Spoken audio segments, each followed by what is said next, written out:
भगवत भक्ती प्रेमी सुहृदजन भागवत पुराण निरूपण यातल्या एका टप्प्यावर आपण आहोत आणि तो टप्पा म्हणजे आज आपल्या निरूपणामध्ये एकंदर जे 11 स्कंध आहेत, 11 विभाग आहेत, त्यातला जो 8वा स्कंध आहे तो पूर्ण होण्याची शक्यता आहे. या स्कंधाच्या अखेरी जलप्रलय येतो आणि आपल्याकडे जो मराठीमध्ये एक वाक्प्रचार आहे मनूचा मासा म्हणून, तो मनू नाही आहे पण मनूचा अर्थ काय तो सांगतो. तर मत्स्यावतार भगवंताचा पहिला अवतार तो याच खंडाच्या अखेरी येतो. पण त्या मत्स्यावताराकडे जाण्याच्या पूर्वी त्याच्या नंतरचा जो वामनावतार आहे, त्या वामनावतारात बलिराजाच्या बाबतीत काय काय घडलं हा विषय आपला चाललेला आहे. बलिराजाला नाही म्हटलं तरी एक प्रकारे आपण जगात सगळ्यात मोठे दानशूर आहोत याचा एक अहंकार होता. अहंकार ही गोष्ट परमार्थात चालत नाही. सात्विक माणसाला सुद्धा अहंकार स्पर्श करू शकतो. ते काही चूक नाहीये, निसर्गाचा तो परिणाम आहे, देहधारी व्यक्तीचा तो परिणाम आहे. पण अहंकार नसलाच पाहिजे असं परमार्थ क्षेत्रामध्ये पक्क ठरलं.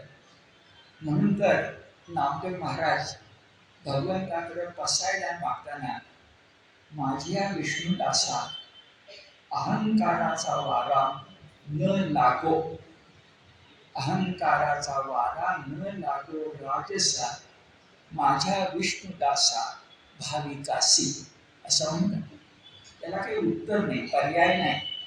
अहंकार कुठल्याही स्वरूपात मीपणा हा अध्यात्मात आला तर अध्यात्मात अडचण आली. बलिराजाचं तेच आहे. खरं तर त्याचं काही चुकत नव्हतं. तो प्रल्हादाचा नातू होता, पराक्रमी होता.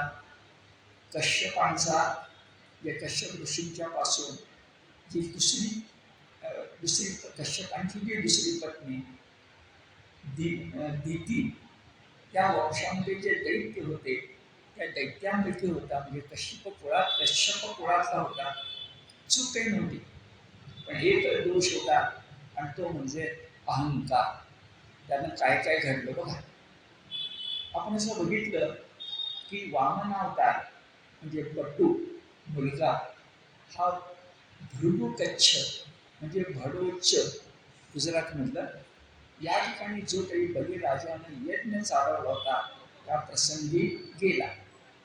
हा बटू अत्यंत तेजस्वी, त्याला पाहूनच मिळेल दानधर्म करण्याची उर्मी ही बलिराजाच्या मनात निर्माण झाली. हे सगळं आपण बघितलं. अनेक गोष्टी देऊ म्हटलं त्या नको म्हटल्या गेल्या आणि शेवटी एवढंच तो म्हणाला की माझी बाळ पावलं जेवढी आहेत एवढी 3 पावलं जमीन मला दे. कशासाठी दे? तर माझी 3 पावलं म्हणजे 1.5-2 फूट एवढ्या जमिनीवर उभा राहून मी तपश्चर्या करू शकेन. तेव्हा बलिराजा त्याला म्हणाला की अरे तू दिसतोस पोर वयाचा आणि तुझी बुद्धी सुद्धा पोर वयाचीच आहे. अरे मागायचं मागून भूमी मागितलीस, पण अशी भूमी मागून घे की जी उपजाऊ असेल, कसदार असेल, शेत जमीन असेल, ज्याच्यातून तुझा उदरनिर्वाह होऊ शकेल असं मागून घे ना. आणि जमीनच मागायची तर 3 पावलं जमीन, त्याला काय अर्थ आहे का? तेव्हा बलिराजाला वामन अवतारातला वामन म्हणजे विष्णूच म्हणाला अरे तू तर मेघ राजासारखा उदार आहेस, पण माझी चोच चकोराची आहे. चकोराची किंवा चातकाची पक्षी आहे. चकोराची किंवा चातकाची चोच केवढी असणार? 2 थेंब. मग मेघराजापासून जलभांडार आहे, पण सगळेजण काय करायचं? मला पुरणारं माझ्या चोची पुरतं पाणी पुरेल, असंही त्यांना सांगितलं. नम्रता आहे त्याच्यामध्ये. पण ते सगळं बलिराजाने ऐकून घेतलं आणि बलिराजा म्हणाला, ठीक आहे, तुला 3 पावलं जमीन पाहिजे ना, मग तथास्तु. आपली पत्नी विंध्यावली, तिला त्यानं सांगितलं की जलकुंभ, आपण झारी म्हणतो तशी घेऊन ये, हातावर पाणी घेऊन उदक सोडायचं, एका विशिष्ट इच्छा व्यक्त करून, ते दान झालं, समंत्र झालं. यासाठी त्यांना आणायला सांगितलं. पण मधल्या कालखंडामध्ये हा वामन अवतारातला विष्णू, त्याचं तेजस्वी रूप, त्याचं मधुर भाषण, त्याचं एकंदर व्यक्तिमत्व हे बघून शुक्राचार्यांना संशय आला. आणि शुक्राचार्यांनी अंतर्ज्ञानानं हा बटू कोण आहे हे ओळखायचा प्रयत्न केला. तेव्हा त्यांच्या लक्षात आलं की अमृत मंथनाच्या वेळा मोहिनीचं रूप घेणारा आणि आता सुद्धा बलिराजाला फसवायला आलेला हा श्री विष्णूच आहे. बलिराजा तर आपला शिष्य आहे आणि शिष्याचं रक्षण करणं हे आपलं कर्तव्य आहे. म्हणून शुक्राचार्य म्हणाले, अरे तू म्हणतोयस भूमिदान देतो म्हणून, पण तुझ्या या होकाराचं रूपांतर नकारात कर. तू भूमिदान देतो म्हटलेस ना, तथास्तु, होकार, त्याचं रूपांतर नकारात कर. आता विचित्र आहे, तुम्ही काही चांगलं करतोय त्याला नकार, पण तुझ्या होकाराचं रूपांतर नकारात कर, कारण तुझ्या एका होकारामुळं दैत्य कुळावर संकट येणार आहे, तुझं स्थान जाणार आहे, ऐश्वर्य जाणार आहे, संपत्ती जाणार आहे, तेज जाणार आहे, एका तुझ्या गोष्टीमुळं. तर तुझा हा जो होकार आहे त्याचं रूपांतर नकारात कर. हे ऐकल्यावर बलिराजाला काही पटेना आणि बलिराजा म्हणायला लागला, काय कर्म करायला मला तुम्ही सांगताय? चांगलं मी दान करतोय तर दान करू नको म्हणताय. तेव्हा शुक्राचार्य, भागवतातले शुक्राचार्य म्हणतात, अरे कर्म आणि अकर्म, कर्म आणि विकर्म ही कर्माची गती अत्यंत गहन आहे. कुठलं कर्म कुठल्या काळामध्ये करावं हे ठरवणं अत्यंत कठीण आहे. इथं बघा, भागवतावर भगवद्गीतेचा परिणाम आहे. कारण भगवद्गीतेमध्ये स्पष्टपणे म्हटलंय, गहना कर्मणो गतीही. कर्माची गती, स्थिती, प्रगती, अधोगती ही कठीण आहे. कर्म काय करायचं हे सांगणं कठीण आहे. आणि लोकमान्य टिळकांनी जो गीता रहस्य ग्रंथ लिहिलाय त्याच्यामध्ये एक प्रकरणच लिहिलंय, कर्म कसं करावं, कर्म चिकित्सा. तर शुक्राचार्यांना बलिराजा म्हणतोय, अहो काय सांगता, काय कर्माच्या ठिकाणी अकर्म, दुष्कर्म, विपरीत कर्म करायला सांगताय, हे काही मला पटत नाही.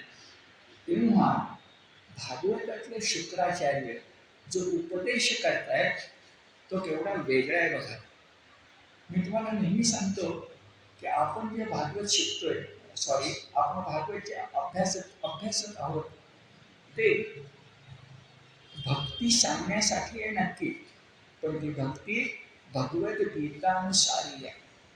जसं अलीकडे मला 3 शब्द जाणवतात की तुम्ही जे निरूपण करतोय त्याच्यामध्ये भक्ती आहे, त्याचबरोबर नीती आहे आणि त्याचबरोबर शक्ती आहे. यापुढे आपण असं म्हटलं तर चालेल की गीताधर मंडळामध्ये आपण जे भागवत निरूपण करतोय ती भागवतातली भक्ती बघतोय, भागवतातली नीती बघतोय आणि भागवतातली शक्ती बघतोय. याचं उदाहरण बघा, बलिराजा जेव्हा गुरुला शिकवायला लागला की अहो कर्म कसं करायचं तुम्ही नीट लक्षात न घेता मला सांगताय, कर्माच्या ठिकाणी अकर्म सांगताय, तेव्हा शुक्राचार्यांच्या तोंडी व्यासाने जो श्लोक घातलाय तो आजही तुम्हाला मला नीती शिकवणार आहे. भक्ती आंधळी असली, शक्ती शून्य असली, खड्ड्यात घालणारी असली तर ती भक्ती करायची का? नाही करायची. हे नीतीचं वर्णन, नीतीचं शिक्षण भागवतकार इथं आपल्याला देत आहे. आणि चक्क त्यासाठी एक श्लोक आहे.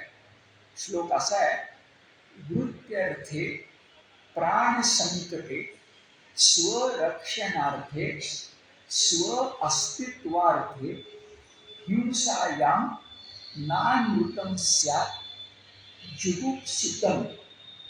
जुगुप्सितम हा शेवटचा शब्द आहे.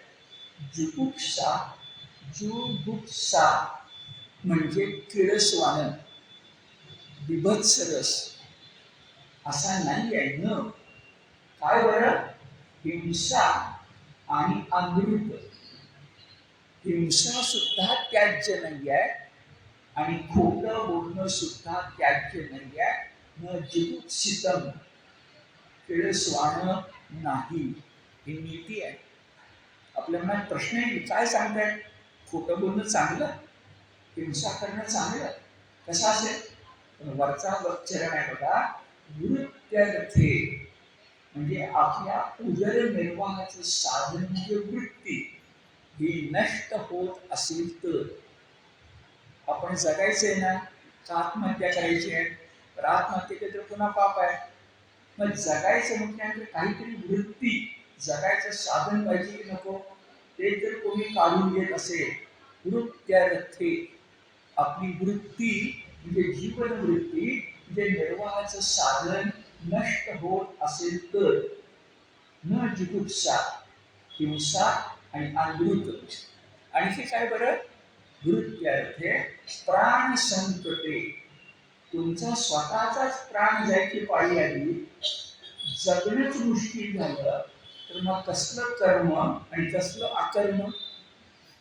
वृत्ती संकटात, प्राण संकटात, स्वरक्षणार्थे स्वतःचं रक्षण करायची वेळ आणि स्व अस्तित्वार्थे स्वतःचं अस्तित्व राखण्याची वेळ. थोडक्यात आत्मानं सततम रक्षेत. रक्षेत म्हणजे राखलं पाहिजे सतत. आत्मानं म्हणजे स्वतःला. आता याला अपवाद आहे. जे क्रांतिकारक असतील तर क्रांतिकारक स्वतःला राखणार नाही, देशासाठी स्वतःला भंडाऱ्यासारखं उधळून देतील. आपण सत्कर्मासाठी ते केलं पाहिजे. पण ज्याने इंग्लिशमध्ये नॉर्मल म्हणतात, नेहमीची स्थिती आहे, संकटाची नाही, नेहमीची स्थिती आहे. का बलिराजा काय स्वतः संकटात आहे का? नेहमीची स्थिती आहे ना. मग त्या नेहमीच्या स्थितीमध्ये स्वतःचं रक्षण करणं चूक नाही. म्हणूनच बघा, आत्महत्या हे पाप आहे. गुन्हा तर आहेच आहे कायद्याच्या भाषेत, पण आत्महत्येला पाप का म्हटलं? तर भूतमात्रामध्ये भगवंत आहे, मी भूतमात्र आहे म्हणजे माझ्यातही भगवंत आहे. मी मला नष्ट करतो म्हणजे मी भगवंताला नष्ट करतो. मग भगवंताला नष्ट करायचा मला अधिकार काय? वृत्त्यर्थे प्राण संकटे स्व अस्तित्वार्थे हिंसया नानृतं न जुगुप्सताम्. गरज पडली तर हिंसाही करावी लागेल. नेहमीच उदाहरण सांगतो, खाटकानं बकरीच्या मानेवर सुरी चालवणं ही हिंसा आहे. आणि शस्त्रक्रिया करणारा जो वैद्य असतो तोही सुरी चालवतो, तोही रक्तपात घडवतो, तोही तुमच्या प्रसंगी शरीरातला भाग अगदी शिबिराजाने कापला तसाही कापू शकतो. पण वैद्यकाची सुरी ही खाटकाची सुरी नव्हे. हिंसा कधी, खरं बोलणं खोटं बोलणं कधी, हे समजून घेतलं पाहिजे. आपण मंडळातर्फे गीता रहस्य प्रबोध नावाचा एक वर्ग चालवतो आणि अलीकडे उपनिषद प्रबोध पण चालवतो. त्या गीता रहस्य प्रबोधामध्ये लोकमान्य स्वतः सांगतात की अहिंसेला सुद्धा अपवाद आहे. खोटं बोलणं खरं बोलणं याला सुद्धा अपवाद आहे. आणि ते उदाहरण देतात, एखादा दुष्ट माणूस हातामध्ये मशाल घेऊन माझं घर जाळायला आला तर मी त्याचं स्वागत करायचं का त्याला प्रतिकार करायचा? स्वागत करणं म्हणजे अहिंसा, प्रतिकार करणं म्हणजे हिंसा. मी काय करायचं? दुसरं उदाहरण देतात, रामावनामध्ये एखादी स्त्री भटकती आहे आणि तिच्या मागे दरोडेखोर लागले. ती स्त्री अमुक दिशेने गेली मला माहिती आहे, आणि दरोडेखोर मला विचारतात ती स्त्री कुठल्या रस्त्याने गेली. तर जर ती पूर्वेकडे गेली असेल तर खरं बोलणं म्हणजे पूर्वेकडे म्हणायला पाहिजे, पण मी तिच्या रक्षणासाठी पश्चिमेकडे सांगितलं पाहिजे. दरोडेखोरांना अमृतम न चिकित्सता, असं सगळं शुक्राचार्य बलिराजाला सांगतायत. हे जाता जाता तुम्हाला मला सुद्धा भक्तीबरोबर नीतीचं शिक्षण दिलंय असं लक्षामध्ये येईल. पण माणसाला एकदा कसलाही कैफ चढला, कैफ, की त्याचे डोळे आंधळे होतात. बलिराजाचं तेच. तो गुरुला सांगायला लागला, अहो की सत्य असत्य, कर्म अकर्म ही चर्चा जाऊ दे, पण मी मनाशी पक्क ठरवलंय की माझा आदर्श शिबी राजा आहे, माझा आदर्श दधीची आहे. मग दधीची ज्याप्रमाणे वज्रासाठी आपला देह दिला, शिबी राजानं ज्याप्रमाणे त्या कपोताचं रक्षण करताना शशाण्याची भूक भागली म्हणून आपल्या मांडीचं मांस दिलं, तसं मी करणार. शिबी राजाने कर्म अकर्माचा विचार केला का? दान करताना नाही. दधीचीने केला का? त्यालाही माहिती होतं की वृत्त्यर्थे स्व अस्तित्वार्थे हे काही शिबीला माहिती नव्हतं. दधीचीला माहिती नव्हतं होतं ना, तरी त्यांनी कसं केलं? मग त्यांनी जसं केलं तसं मी करणार. आणि शुक्राचार्य म्हणाले होते, अरे हा जो तुम्ही आलाय ना, हा विष्णू आहे, कपटी आहे, मायावी आहे, त्याला तरी दान करू नको. तेव्हा हा म्हणतोय मला कपटी विष्णू माहिती आहे, पण बघा एवढा कपटी विष्णू हीन दीन होऊन माझ्याकडे याचना करायला आला असेल तर मी केवढा मोठा झालो. अहंकार, दान मागायला विष्णू आला. अहंकार काही चूक नाही, आपल्याला होऊ शकेल. कोणाला दान मागायला? विष्णू. मी कोणाला दान देतोय? विष्णूला. अरे पण त्याच्यात तुझी आत्महत्या होणार आहे, ते विसरतोस ना तू. शब्द बघा, गुरुला तो सांगतोय दीन दीन होऊन वामनावतार घेऊन बटू लहान मुलगा होऊन विष्णू माझ्या दाराशी आला असेल तर याहून भाग्य कोणतं? तेव्हा शुक्राचार्य संतापले आणि म्हणाले, तू दान धर्म करून पुण्य मिळवणार आहेस, पण पुण्य मिळवताना तो पापाची राशी निर्माण करतेस. पहिलं पाप कुठलं? गुरुवाज्ञेचा भंग. मी तुझा गुरु आहे, मी तुला काय आज्ञा देतोय दान धर्म करू नको म्हणून, तू काय म्हणतोयस? नाही नाही, विष्णू माझ्या दाराशी आला ना, एवढा मोठा मी दान करणारच. गुरुवाज्ञेचा भंग करतोयस. दुसरं, तो अहंकाराचा बळी होतोयस, पाप आहे. आणि तिसरी गोष्ट, याच्यापेक्षा म्हणजे हे पाप करण्यापेक्षा वचनभंग परवडला. पुढे शब्द येणार आहे, वचनभंग केल्यानं नरक सुद्धा मिळू शकेल, तोही परवडला. पण तू तुझ्या संपूर्ण समाजाचं नुकसान करू नको. एकदा विष्णूला तू होय म्हटलंस, 3 पावलं जमीन की तुझं सगळं गेलं.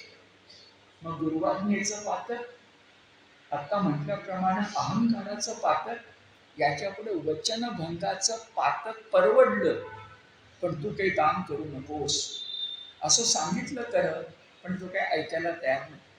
आता या ठिकाणी गेल्या क्षेत्राने मी जे बोललो त्याचा उल्लेख पुन्हा करतो. मागं मी सांगितलं की इथं जी कथा नाही ती कथा घुसडली गेली, प्रक्षिप्त. की ती जी झारी होती, ज्या झारीतून पाणी खाली येणार होतं, त्या झारीच्या त्या वक्र अशा आकारामध्ये तोंडामध्ये शुक्राचार्य जाऊन बसले, झारीतून पाणी खाली पडू नये म्हणून. मग बलिराजाच्या ते लक्षात आलं. मग त्याने काटकी घेतली आणि त्या झारीमध्ये ती टोचली, शुक्राचार्यांच्या डोळ्याला लागली, ते एकाक्ष झाले, झारीतून बाहेर आले, झारी मोकळी झाली आणि दानधर्म झाला. त्यातलं एकही अक्षर या ठिकाणी नाही. भागवतामध्ये कथा कशा घुसडल्या गेल्या याची इथून कथाही घुसटल्या गेल्या आणि भागवत हे इसवी सन पूर्व 1000, आता जवळजवळ 2000 होत आले. 12व्या-13व्या शतकात भागवत कळसाला पोचलं. त्यावेळेपर्यंत 3000 आणि 300 या अशा वर्षामध्ये कुणी कुणी काय काय पदरचं त्या तिखट मीठ लावलंय काही कळायला हरकत नाही. आणि या सगळ्यात मोठा दोष नंतर दशमस्कंधात रास पंचक येणार आहे. रासक्रीडा तिथं घडलेला आहे, ज्याच्यामुळं आपला भगवान श्रीकृष्ण इतरांच्या दृष्टीनं बदनाम झालेला आहे. ते तसं आहे का? काय प्रक्षिप्त आणि काय खरं आहे हे आपण भागवत निरूपणात बघणार आहोत. पण आता एक मनात लक्षात ठेवा की भागवत जरी पवित्र ग्रंथ असला, भगवद्गीतेसारखा असला, तरी गोष्टी असल्यामुळं गीतेमध्ये प्रक्षिप्त करणं कठीण आहे. सांख्य योगात काय करणार? कठीण आहे. पण कथा जेव्हा सुरू होतात, गोष्टी सुरू होतात, तर काही पद्धतीचं घालता येतं ना. बघ, लक्षात तुमच्या आलं. पण घडलं असं की बलिराजा अहंकाराचा बळीच होता. मी महादानी आहे यानं तो अक्षरशः हुरळून गेला होता. आणि हुरळून गेल्या अवस्थेमध्ये त्यानं आपल्या पत्नीला सांगून हातामध्ये ते महाजल घेतलं, मंत्र म्हटला आणि 3 पावलं जमीन देतो असं सांगितलं. आता 3 पावलापैकी 2 पावलं हीच झालेली आहे. पहिल्या पावलामध्ये सगळी पृथ्वी आणि पृथ्वीवरचे सगळे प्राणी हे धुवून टाकले. दुसऱ्या पावलामध्ये स्वर्ग आणि सत्यलोक, सूर्यलोक तोही धुवून टाकला. आणि तिसरं पाऊल कुठं ठेवू असं विचारलं. पण त्याला जेव्हा त्रिविक्रम म्हणतात, वामनावताराचं नाव त्रिविक्रम आहे, तेव्हा काय काय त्याचे अर्थ असतील बरं? तर हा साधा अर्थ कळला 2 पावलं 3 पावलं, 3 पावलं टाकणारा तो त्रिविक्रम. पण बघा, त्रिविक्रम हा शब्द आपण सूर्यनारायणाला सुद्धा वापरतो. भागवताच्या बाहेर जाऊया तेव्हा उदय पावतो तेव्हा सूर्य प्रवास करतो, मध्यानी स्थिर होतो तेव्हा एक स्थिती असते, आधी गती असते, नंतर स्थिती असते, आणि नंतर तो म्हणणं बरोबर नाही पण अधोगती खाली येत जातो. त्यात 12 तासामध्ये सूर्यनारायण आपल्याला जसा दिसतो, खरं तसं नाही आहे. पृथ्वी फिरते पण आपला तो समज आहे. पण आपल्याला असं वाटतं की सूर्य उगवतो, सूर्य माध्याने येतो, सूर्य मावळतो. आपण जर समुद्र किनारी असू किंवा महाबळेश्वर सारख्या ठिकाणी असू तर दरीमध्ये जाणारा सूर्य, क्षणाक्षणाला तो असा म्हणजे मावळत जाणारा सूर्य समुद्राच्या पाण्यात किंवा दरीमध्ये बघण्यासारखा असतो. सूर्यास्त बघण्यासारखा असतो, तो सुद्धा त्रिविक्रम. पण भागवत जेव्हा त्रिविक्रम म्हणतात तेव्हा गीतेचा प्रभाव त्यांच्यावर आहे. आणि त्रिविक्रम म्हणजे त्रिगुण, सत्व, रज आणि तम. आता 3 पावलात ते कसे बसवायचे? तर सत्वगुण आणि रजोगुण आणि तमोगुण, यातले रजोगुण आणि तमोगुण एकाच ठिकाणी आहेत, ते म्हणजे आपली पृथ्वी. रजोगुण आणि तमोगुण एकाच ठिकाणी आहेत, ते म्हणजे पृथ्वी. आणि स्वर्गलोक किंवा सत्यलोक आहे तो एकाच गुणाचा आहे, तो म्हणजे सत्वगुण. म्हणजे त्रिविक्रम जर त्रिगुण मानले तर 2 पावलामध्येच त्रिगुण संपले. आणि भगवद्गीतेमध्ये 14व्या अध्यायामध्ये गुणातीत सांगितलेला आहे. त्रिगुणाच्या पलीकडे जो जातो तो गुणातीत म्हणजे त्रिविक्रम. कारण ते पाऊल कशावर ठेवलं तर मस्तकावर ठेवलं, किंवा बलिराजानं आपलं मस्तक दिलं. म्हणजे नवविधा भक्तीमध्ये जी शेवटची भक्ती श्रेष्ठ आहे, आत्मसमर्पणम, ती केली, असाही तात्विक अर्थ असू शकेल. त्रिविक्रम शब्दाचे आपण 3 अर्थ लक्षात घेतले. आता वामनावतार दान मिळाल्या क्षणी आकाशाला भिडेल एवढा मोठा झाला. तर एका पावलामध्ये पृथ्वी, एका पावलामध्ये स्वर्ग. पाऊल केवढं मोठं पाहिजे? आपल्या भाषेत बोलायचं तर हत्तीचं पाऊल पाहिजे, तसं मोठं पाऊल पाहिजे ना. मग पाऊल मोठा असेल तर माणूस किती मोठा पाहिजे? मग भागवतकारांनी हे मोठेपण दोन प्रकारे दाखवले. एक, सगळ्या असुरांना कसं दिसलं आणि बलिराजाला आणि शुक्राचार्यांना कसं दिसलं. असुरांना दिसलं ते आपल्या भगवद्गीतेमध्ये 11 अध्याय जसा विभूती योग आहे तसं दिसलं. काय काय बघा, तर ही वामनावतार जाऊन विश्वमूर्ती झाली. त्याचा जी पावलं होती चरणतल, त्याच्या खाली सगळं पाणी.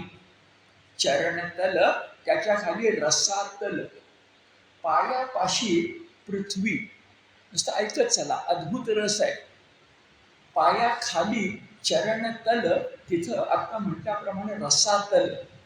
पायापाशी पृथ्वी, पायाच्या म्हणजे चरणाच्या वरच्या पोटऱ्या असतात त्या ठिकाणी पर्वत, हृदयामध्ये धर्ममूर्ती, कंठामध्ये सामवेद, भुवयामध्ये विधी आणि निषेध.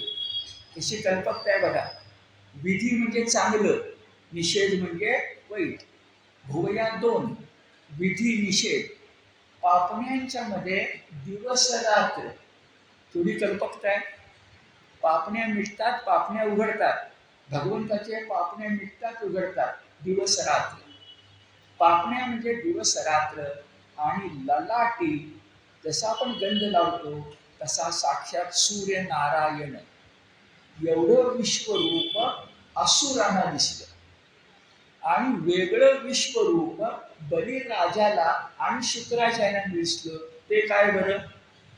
तर ते विश्वरूप आत्ता सांगितलं तसं नव्हे, त्यांना साक्षात विष्णूच मोठ्या स्वरूपात दिसला. आणि बरोबर आहे, कुणाला दिसणार? शुक्राचार्यांना. कुणाला दिसणार आहे आता तिसऱ्या पावलानं? बलिराजाला. बाकीच्यांना दिसायचा काही मुद्दाच येत नाही ना. त्यांना दिसला, पण विभूती योग, भिन्न भिन्न रूपात, मोठं भव्य. पण विष्णू कसा दिसला ते वर्णन चांगलं केलंय. विष्णू बलिराजाला आणि शुक्राचार्यांना रणयोद्ध्यासारखा दिसला. आपल्या गीता धर्ममंडळाची जी बोधमूर्ती आहे, बरेचदा बोललोय बहुतेक, त्या बोधमूर्तीच्या हातामध्ये मुरली आहे का बघा. आपल्या गीता धर्ममंडळाचा कृष्ण मुरलीधर नाही. हे मुरलीधर आमचाच आहे, पण इथं मात्र मुरलीधर नाही. इथं आहे एका हातात शंख म्हणजे जागृती, आणि एका हातात चक्र म्हणजे अन्यायाचा प्रतिकार. हे आपलं खास गीता धर्म मंडळाचं बोधचिन्ह आहे. तसं विष्णू कसा दिसला? योद्ध्याच्या वेशात. मग योद्धा कसा दिसला? तर त्याच्या हातात दोघांना दिसला. कोण कोण? बलिराजा आणि शुक्राचार्य. एका हातामध्ये फिरतं सुदर्शन चक्र, एका बाजूला खांद्याला शार्ंग रव नावाचं धनुष्य. काही जण म्हणतात की शंकराचं आहे, पण शेवटी एकच आहे ना. तो धनुष्य कसं होतं? मेघाच्या गडगडाटासह. हे नुसतं धनुष्य नाही, मेघाचा गडगडाट तसं धनुष्य. हातामध्ये पांचजन्य शंख होता, तोच इथं आहे. पांचजन्य, पंचजन नावाचा असुर मारला. पंचजन नावाचा असुर मारला आणि तो असुरच नंतर शंख झाला, त्याचं नाव पांचजन्य. तसं कोल्हासुराला मारलं की कोल्हापूर होतं. तसं आहे पंचजन्य पांचजन्य. त्याचा आवाज कसा? कल्पकता बघा. पावसाच्या धारा जशा पडतात तसा शंखाचा आवाज येतो. धनुष्याचा कसा? मेघनादासारखा. हातात गदा होती, तिचं नाव आहे कौमुदीकी. नंतर एक खडक होतं, ते विद्याधर, आणि पाठीला होता अक्षय भाता. आपले शिवाजी महाराज आयुष्यामध्ये एकदाच धनुष्यबाण घेतलेल्या अशा वेशामध्ये होते, आणि ते एक विशिष्ट खान आहे. त्या खानाला कोकणामधला रडतोंडीचा घाट आहे. त्या घाटामध्ये अडवताना बाबासाहेब पुरंदरेंचं महाराज का शिवभारत पुस्तक बघा. शिवाजी महाराजांचा पोशाख त्यावेळेला प्रभू रामचंद्रासारखा आहे.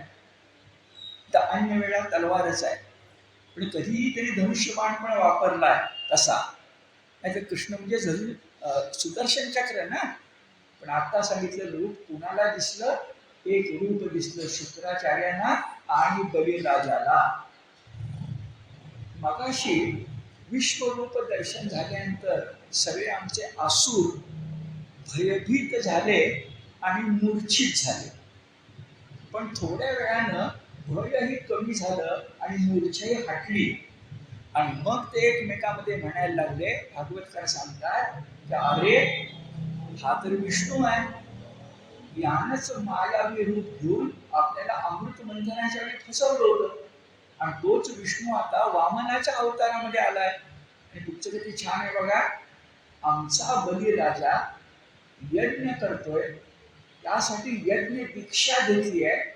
आणि यज्ञ दीक्षा घेतली असेल तर हातात तलवार धरता येत नाही, जे लढाई करता येत नाही. अशी वेळ साधून आमचा नायक अडकलाय.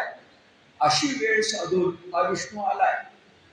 मग आता आपण तरी लढलं पाहिजे म्हणून सगळे दैत्य अगदी जीव खाऊन या एकट्या विष्णू म्हणजे वामनावताराशी लढायला गेले. पण भागवतकार सांगतात परिणाम एकच झाला.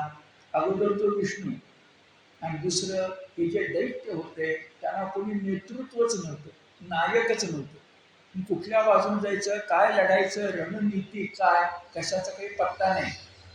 नायकहीन सेना असली तर काही उपयोग नसतो. एका दिशेनं जाणारी सेना असायला पाहिजे. रणनीती ती नव्हतीच इथं. कारण ते पराभूत झाले, मागं पडले. आणि दुर्दैवानं या आमच्या बलिराजानं पातक केलं होतं. ते दुर्वाज्ञा भंगाचं केलं होतं. अहंकाराचा बळी झाला होता.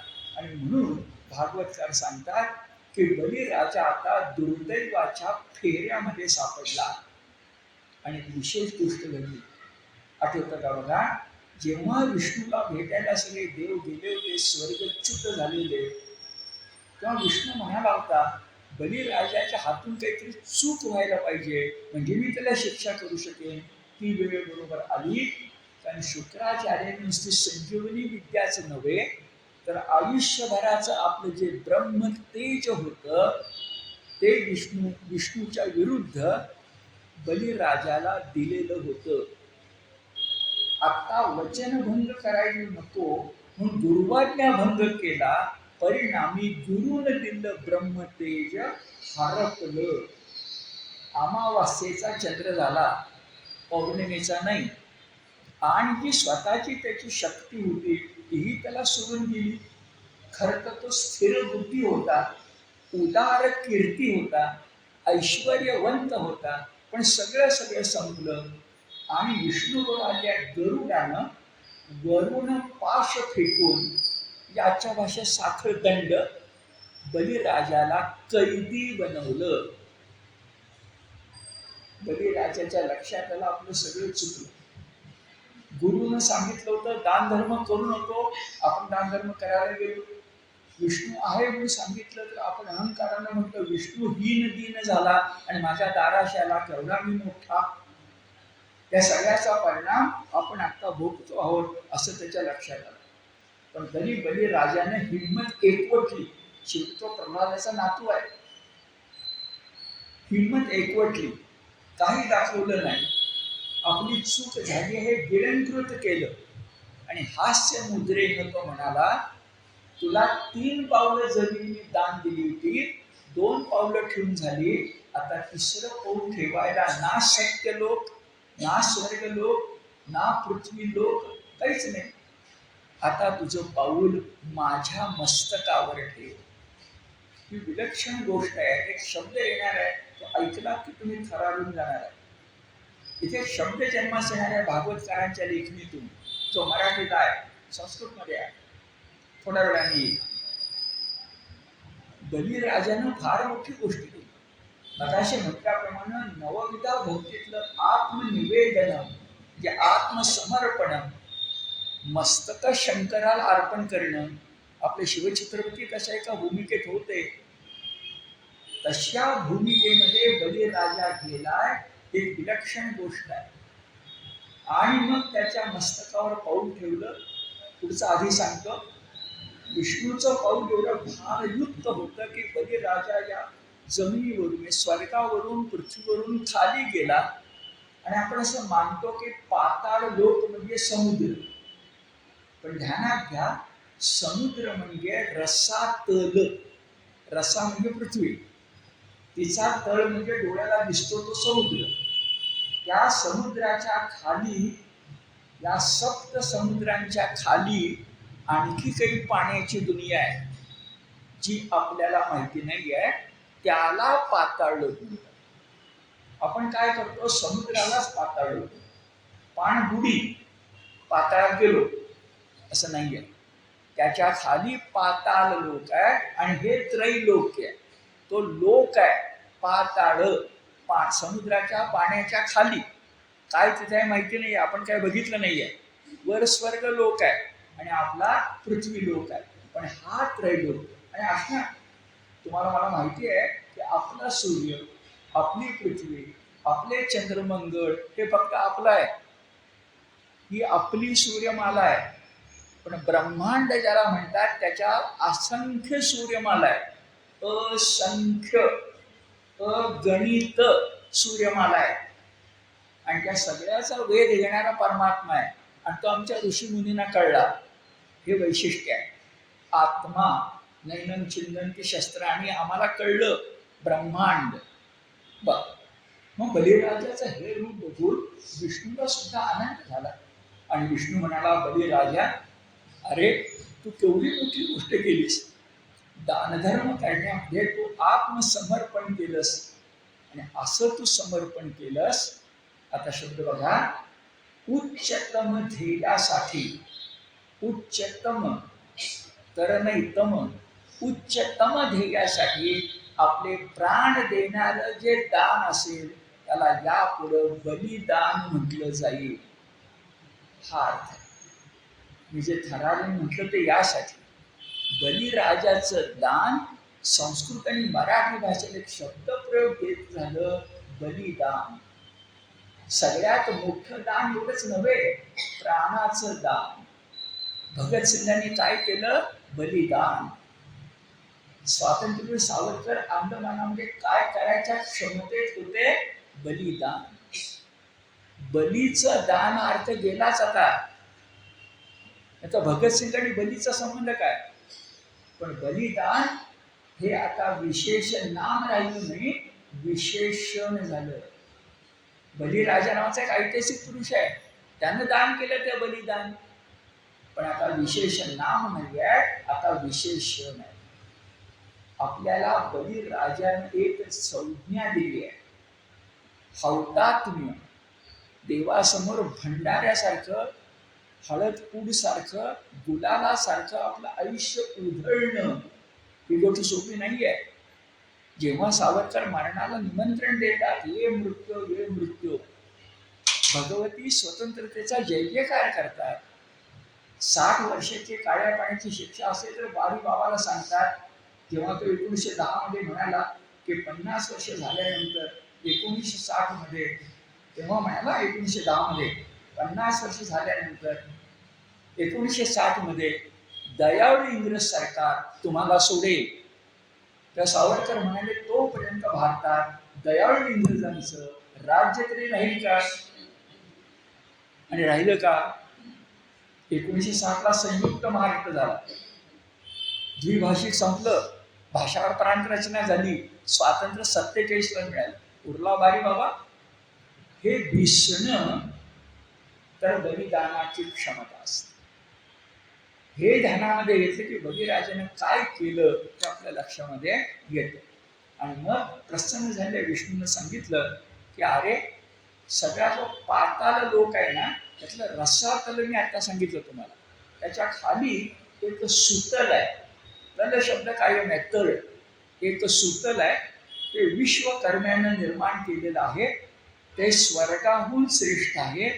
तिथं तू राजा म्हणून जा, तिथं इंद्रही प्रवेश करू शकणार नाही, तिथं तू अपराजित असशील.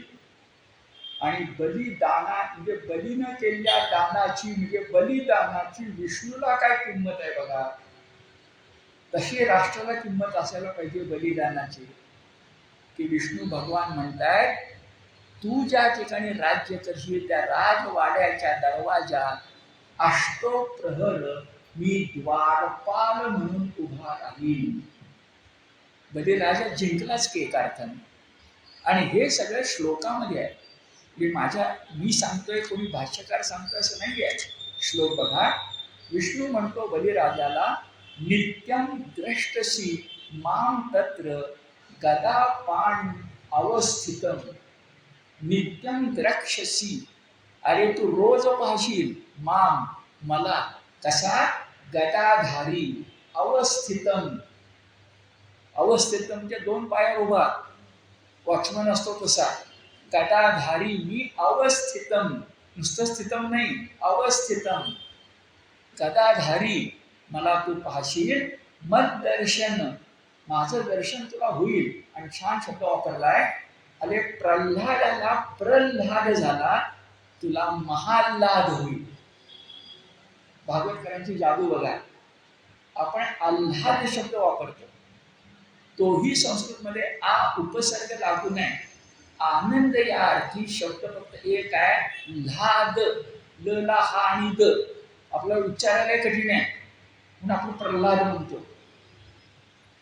पण प्रल्हाद म्हणजे प्रकर्षेण ल्हादा, तसं महत, महाल्हाद. म्हणजे बघा, प्रल्हाद आजोबांचं नाव आणि बलिराजाचं नाव काय, महाल्हाद. आता घेत नाही आपण, पण घ्यायला पाहिजे ना. या श्लोकात म्हटलंय, नित्यम द्रष्टसी माम तत्र गदाम पाणी अवस्थितम मद दर्शनम महाल्हाद. अरे प्रल्हादाला प्रल्हाद मिळाला, पण माझ्या दर्शनाचा महाल्हाद मात्र तुला मिळेल. आणि भागवतकार किती गीता पचवूनच लिहायला बसलेत बघा. कसा आहेस तू, ध्वस्त कर्म बंधनम. ज्याचा कर्मरूपात सिद्धांत म्हणजे पुनर्जन्म टळलाय, त्याला मोक्ष मिळालाय. ध्वस्त म्हणजे उद्ध्वस्त झाले, कर्म निबंधन. ही सगळी गीतेची भाषा आहे. 18 अध्यायामध्ये भगवान हेच सांगताय. लोकमान्यांच्या भाषेत निष्काम कर्मयोग. अरे कर्मयोग केलास की कर्माचं बंधन चिटकेल असं वाटतं. पुनरपि जननम पुनरपि मरणम पुनरपि जननी जठरे शयनम. नाही, कर्मध्वंस. निष्काम कर्म केलं की कर्म चिकटतच नाही, कर्माचं निष्कर्म होतं, म्हणजे अकर्म होतं, म्हणजे कर्म करून न केल्यासारखं होतं. ही गीता आहे. आणि भागवत तो शब्द वापरतं, ध्वस्त कर्म निबंधनम. अशा तऱ्हेनं बलिराजाचा पराक्रम आपल्याला कळला. आता बलिराजाचा पराक्रम कळल्यानंतर तुमची गोष्ट बहुतांश तुम्हाला माहिती आहे. फक्त भागवतकारांनी कशी केली आहे ती बघा. पहिली गोष्ट अशी की मनुचा मासा मनुचा मासा मनुचा मासा आपल्याकडे आला. आपल्याकडे दुर्दैवानं मनुस्मृती लिहिणारा मनु एवढाच लोकांना माहिती आहे. पण मनु शब्दाचा अर्थ युग असा आहे. युग 4 तर आहेतच, पण अन्य युग पण असतात. त्या युगाची जी धारणा करतो, मनु जो घडवतो, तो युगांतर घडवतो, मन्वंतर घडवतो. तसा एक मनुस्मृती लिहिणारा मनु होता. तो राजर्षी होता, तो क्षत्रिय होता, तो ब्राह्मण नव्हता. आणि त्यानं जसं आर्य चाणक्याने अर्थशास्त्र लिहिलंय, तसं त्या मनु नावाच्या राजानं एक स्मृती लिहिली, ज्याचं नाव आहे मनुस्मृती. त्याच्यामध्ये वाईट गोष्टी काही आहेत, म्हणून तर डॉक्टर बाबासाहेब आंबेडकरांनी मनुस्मृती जाळली.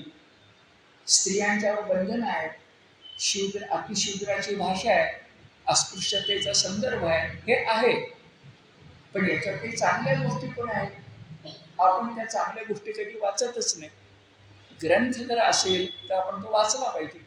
वाईट गोष्टी काढूनच टाकल्या पाहिजेत. आज आपण काढून टाकल्या. आज आपण मनुस्मृती मानत नाही, आज आपण 1950ला स्वीकारलेली भीमस्मृती मानतो. मी अगदी अभिमानानं सांगतो की डॉक्टर बाबासाहेब आंबेडकरांनी दिली आम्ही भीमस्मृती मानतो, सगळे मानतो. आपण गीता धर्मातले प्रत्येक जण भीमस्मृती मानतो. कारण भीमराव आंबेडकर हे 20व्या शतकातले खरे ब्राह्मण होते असं आचार्य अत्र्यांनी म्हटलेलं आहे. आचार्य अत्र्यांनी मराठी माणसे मराठी मनी नावाचं पुस्तक आहे, त्यामध्ये आंबेडकरांच्या लिखाणा छाती ठोकपणे अत्र्यांनी सांगितलं की आपल्याला प्रश्नच येत नाही की 20व्या शतकातला अध्ययन अध्यापन करणारा खरा ब्राह्मण मला एकच माहिती आहे, ते म्हणजे भीमराव आंबेडकर. तर आपण सगळे भीमस्मृती मानणारे संविधानाचे रक्षक आहोत. मात्र आजच्या संविधानाचं रक्षण करताना भागवतामध्ये अन्य कोणी मनू आहेत का राजर्षी मनूशिवाय, ते लक्षात घेतलं पाहिजे. आणि तुम्हाला त्याच्या मनूचं मी नाव सांगणार आहे की त्याचं गेल्या जन्मातलं नाव अग्निदेव होतं, या जन्मातलं नाव सत्यव्रत आहे. आणि तो जो मनू आहे त्याचा मासा मी तुम्हाला दाखवणार आहे. काय काय म्हटलं लक्षात घ्या. मनूचा मासा शब्द उच्चारल्याबरोबर राजर्षी मनू, अस्पृश्यतेचं पोषण करणारा मनू आणि त्याचा मासा असं आपल्या डोक्यामध्ये येतं. हे साप चूक आहे. आधार काय? भागवताचा 8म स्कंध शेवट कोणी वाचू शकतो.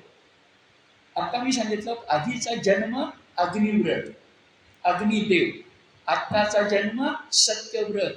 आणि त्या सत्यव्रताला भगवंतानं पहिला अवतार जो मत्स्यावतार घेतला, त्या मत्स्यावतारानं सांगितलं की आता जलप्रलय होणार आहे, यानंतर जे नवं जग निर्माण करायचंय, थोड्या वेळाने काय काय जगात ते सांगतो, नवं जग निर्माण करायचंय, त्या नव्या जगाचा म्हणजे मनूचा तू मनवंतर करता सत्यव्रत आहेस.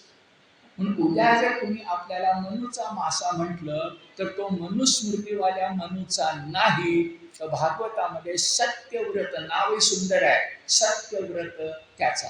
आता पुढची गोष्ट तुम्हाला सगळ्यांना माहिती आहे. हा सत्यव्रत मूळचा अग्निदेव कृतमाला नावाच्या नदीमध्ये एकदा सूर्याला अर्घ्य देत असताना त्याच्या ओझरीमध्ये एक छोटा मासा आला. आणि तो मासा भगवंताचाच अवतार असल्यामुळं तुमच्या मायासारखं माणसाच्या भाषेत बोलायला लागला. तो म्हणायला लागला, तुझ्या ओझरीत आलोय सत्यव्रत मनूच्या, आता मला ओझरीतून पुन्हा पाण्यात सोडू नकोस, कारण मी फार छोटा आहे, मला बाकीच्या माशांचं भय वाटतं. जीवो जीवस जीवनम, ते मासे मला खाऊन टाकतील. आता सत्यव्रत ऋषी आहे, दयाळू आहे, तुम्हाला ठीक आहे, तुला मी घेऊन जातो. घेऊन आला. काठावर कमंडलू होता, त्या कमंडलूमध्ये माशाला ठेवलं आणि घरी आणलं. 1-2 दिवस गेले, विसरून गेला. पण दुसऱ्या दिवशी कमंडलू हातात घेऊन जायला जेव्हा तो कमंडलू हालायला लागला, कारण आतला मासा जो बोटा एवढा होता तो विती एवढा झाला, नंतर फुटा एवढा झाला, नंतर 3 फूट म्हणजे मीटर एवढा झाला. असंच सगळं आहे. आता गोष्ट तुम्हाला माहिती आहे आणि क्रमाने आपण बघत जाऊया. मग काय काय घडलं बरं, एक मिनिट.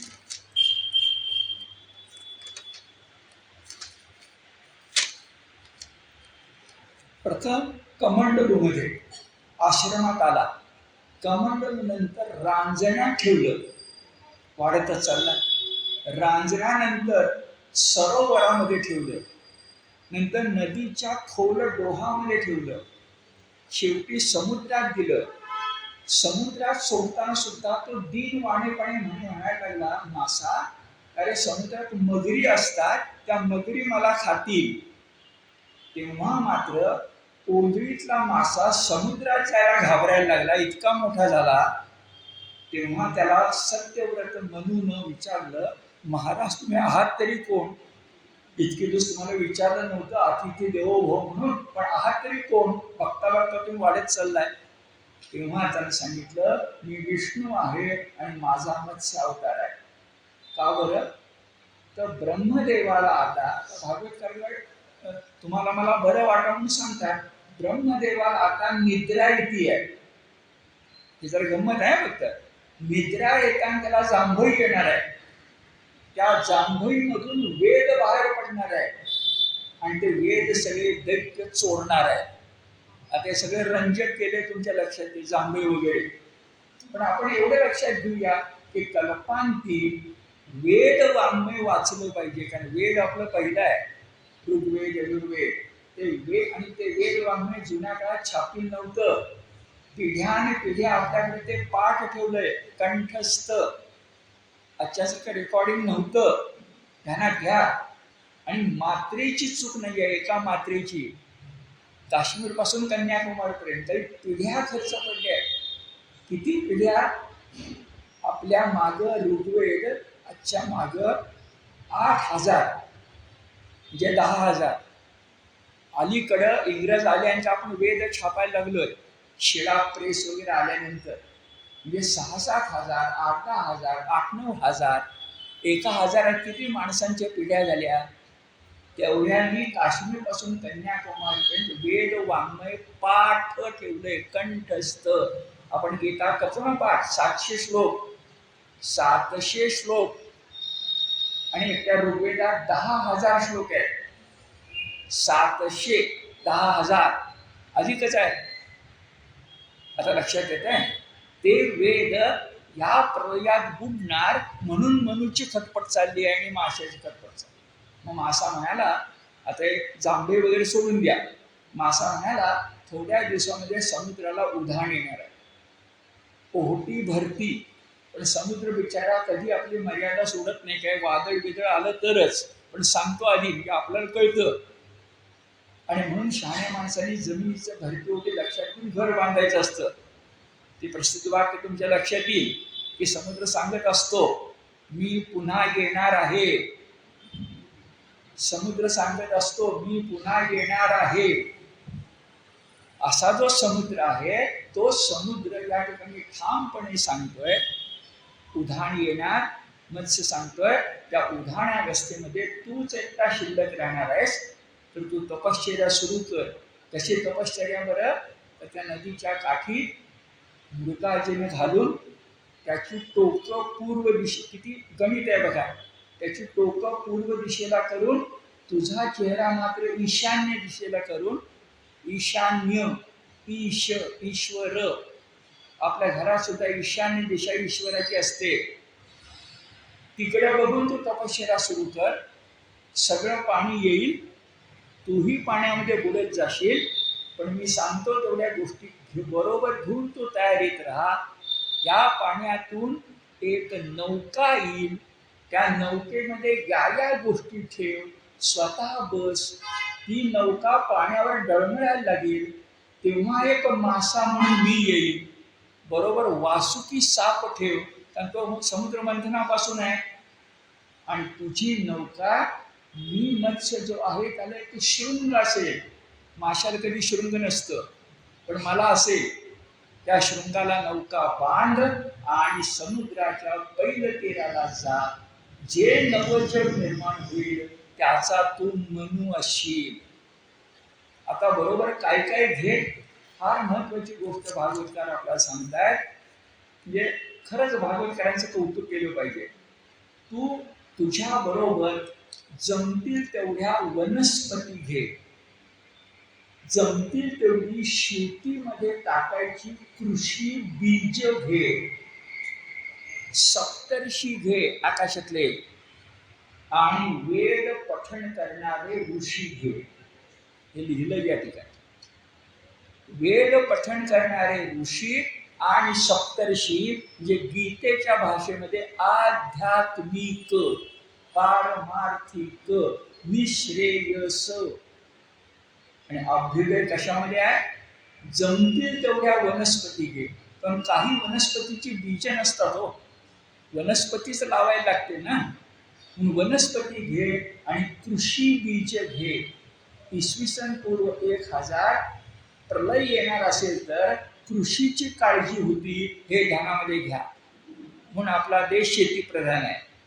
सगळं बुडलं तर चालेल, पण कृषी बुडून चालणार नाही, हे भागवतकार आपल्याला सांगताय. आणि वेद पठण करणाऱ्या ऋषी, आजच्या रेकॉर्ड्स नव्हत्या, मोबाईल नव्हता, बरं होतं त्यावेळेला. तर हे जर आपण लक्षामध्ये घेतलं तर ते ऋषी जे होते ते ऋषी वेद पठण केल्यानं बरोबर घे. तसंच घडलं. उधाणावस्था आली, दिशा सुद्धा कळेना, ध्रुवतारा सापडेना. वर्णन छान आहे सगळं. फक्त पाणी पाणी आणि पाणी असं झालं. आपण पुणेकरांनी 1961 मध्ये अनुभव घेतलाय पाणी शेताचा. मी तर इथं नव्हतो, पण पुणेकरांनी घेतलेला आहे. पाणी पाणी आणि पाणी. अशा वेळेला जर लक्षामध्ये घेतलं तर प्रलय काय असेल. आणि बघा तुम्ही भागवतात किती सुंदर वर्णन केले. लाटा कशा आल्या, जमीन कशी दिशेनाशी झाली, दिशा कशा भोवंडायला लागल्या. भागवतकार कवी आहे आणि ते सगळं वर्णन करून खरंच मग मासा आला, वासुकीचा फास टाकला आणि तो बैल तीराला लागला. शेवट ऐका. आणि बैल तीराला लागल्यानंतर भगवंतांनी सत्यव्रताला सांगितलं, मूळचं नाव त्याचं अग्निदेव असं आहे, तू आता मनु होशील, तू आता नवं सुरू करायचंय. खरंच मी साधी गोष्ट तुम्हाला सांगतो. शिवाजी महाराजांनी 6 जून 1674 राज्याभिषेक करून घेतला आणि ते छत्रपती झाले. ही तशी घटना किती साधी आहे बरं. काय झालं, राज्याभिषेक झाला, पण त्याच्या आधी 1000 वर्ष हिंदूंना राजाच नव्हता. 1000 वर्ष. चंद्रगुप्तानंतर इसवी सन पूर्व 300 नंतर 1000, 1200, 2000 वर्ष हिंदूंना राजाच नाही. त्या हिंदूंचा राजा म्हणजे छत्रपती झाला. आणि छत्रपती हा एक संज्ञा निर्माण झाली. म्हणून संभाजी राजांनी छावाहून आत्मबलिदान केल्यानंतरही छत्रपतीसाठी संताजी, धनाजी, तारा राणी झुंजले. आणि छावा चित्र बघितलं नसेल तर एकदा बघा. त्याचं शेवटचं वाक्य फार महत्वाचं आहे. औरंगजेबाला जेव्हा कळलं की एकाच छत्रपतीला मी त्रास देतोय, पण नवा छत्रपती राजा राम म्हणजे राम राजा रायगडावर जन्मास आलेला आहे. छत्रपती कधी संपत नाही, हिंदूही कधी संपणार नाही, सनातन धर्मही कधी संपणार नाही. आणि कुंभमेळ्याची तुम्ही चेष्टा केली तरी कुंभमेळाही संपणार नाही. हे जर आपण लक्षामध्ये घेतलं तर भागवतकार ते सांगतायत की प्रत्येक प्रलयानंतर नवा मनु जन्मास येणार. तर आमचा धर्म सनातन आहे. सनातन शब्दाचा अर्थ की जे आद्य आहे, पहिला आहे आणि नित्य नूतन आहे. जगातली अशी काही गोष्ट मला सांगा जी शिळी होत नाही. एक सूर्य शिळा होत नाही. झाला सूर्य कधी शिळा. आणि आमचा हिंदू धर्म म्हणजे सनातन धर्म कधी शिळा होत नाही. तो नाव बदलून येतो. कधी बौद्ध धर्म म्हणून येतो, कधी जैन धर्म म्हणून येतो, कधी नवभागवत म्हणून येतो, कधी वारकरी म्हणून येतो, कधी वीरशैव म्हणून येतो, कधी शीख म्हणून येतो, पण येतोच. तो आमचा हिंदू धर्म म्हणजे सनातन धर्म हा भागवत धर्म आहे. आता ऐका शेवट. त्या काठाला लागल्यानंतर त्या मत्स्यावतारानं, आता ही श्रद्धा आहे, सत्यव्रताच्या हातात एक पुराण दिलं. त्या पुराणाचं नाव मत्स्य पुराण. आपली जी 18 पुराणं आहेत त्या 18 पुराणामध्ये मत्स्य पुराण हे प्रलयानंतर नवी दुनिया कशी निर्माण करायची याचं माहिती देणारं पुराण. त्यातलं एक म्हणजे भागवत पुराण आपण शिकतो, जे सर्वश्रेष्ठ आहे. शेवट मागं आपण बोललो होतो, पण आठवणीसाठी ऐका. पुराण एकंदर 18 आहेत. त्याच्यामध्ये सगळ्यात लहान पुराण वामन पुराण आहे, सगळ्यात लहान. पण जाता जाता ऐका, त्या सगळ्यात लहान वामन पुराणामध्ये 10,000 श्लोक आहेत. सगळ्यात लहान वामन अवतार. आणि सगळ्यात मोठं पुराण जे आहे ते स्कंद पुराण आहे. त्याच्यामध्ये 81,000 श्लोक आहेत. गीतेत 700 आहेत. 81,000 आहेत म्हणजे आहेत. ग्रंथालयामध्ये पुस्तक मिळतं, सांगोवांगीच्या गोष्टी नाही. एवढं सुचणं आणि लिहिणं, त्याला बुद्धी पण पाहिजे आणि कष्टही पाहिजे. 18 पुराणाची नावं जातात ऐकूया. मन सुरू होणारी 2 पुराण आहेत. मन सुरू होणारी एक मत्स्य पुराण आणि मार्कंडेय पुराण, असंच लक्षात ठेवायचं. मन सुरू होणारी 2. नंतर भन सुरू होणारी 2 पुराण आहेत. एक भविष्य पुराण आणि आपण अभ्यासतोय ते भागवत पुराण. नंतर ब्रह्म सुरू होणारे 3 पुराण आहेत. ब्रह्मपुराण, ब्रह्मांड पुराण आणि ब्रह्मवैवर्त पुराण. नंतर वन सुरू होणारी 4 पुराण आहेत. वराह पुराण, वामन पुराण, वायू पुराण आणि विष्णू पुराण. अशी जी होतात ही 11 4 अक्षरात लक्षात ठेवता येतात. म, भ, व आणि ब्र. पण बाकीचे मात्र लक्षातच ठेवावे लागतात. ते 7 आहेत. अग्निपुराण, नारद पुराण, पद्म पुराण, लिंग पुराण, गरुड पुराण, कूर्म पुराण आणि सगळ्यात महाकाय शंकराचाच मुलगा येतो कार्तिकेय, स्कंद पुराण. श्लोक संख्या कमीत कमी 81,000. एवढा भागवत पुराणाचा ठेवा संस्कृत श्लोकामध्ये तुमच्या माझ्यापाशी आहे. आणि एक भागवत पुराण आपण शिकतोय चातुर्मासापासून तर किती दिवस चालले तुम्ही बघताय. हा एक ज्ञानकोश आहे. असे 18 ज्ञानकोश आपल्यापाशी आहेत. आणि हे सगळे अरबस्थानातून अरब येण्याच्या पूर्वी आणि इंग्रज येण्याच्या पूर्वी आपल्याकडे होते. सनातन सनातन का आपण म्हणतो ही वाङ्मयीन पावती आहे. थांबूया. या निमित्तानं आपण 8वा स्कंद पुरा केलाय. आता येत्या शनिवारी 9व्या स्कंदाने सुरुवात करू आणि वाट बघा 10वा स्कंद श्रीकृष्णाचा आहे. पण जाता जाता सांगतो त्या 9व्या स्कंदामध्ये रोज 2 राम आपल्याला भेटणार आहेत. एक प्रभू रामचंद्र आणि परशुराम. कारण कृष्ण यायच्या पूर्वी रामाने यावंच लागतं. तर राम 9व्या स्कंदामध्ये येणार आहे आणि कृष्ण 10म स्कंदामध्ये येणार. थांबूया. गीतेची अर्थ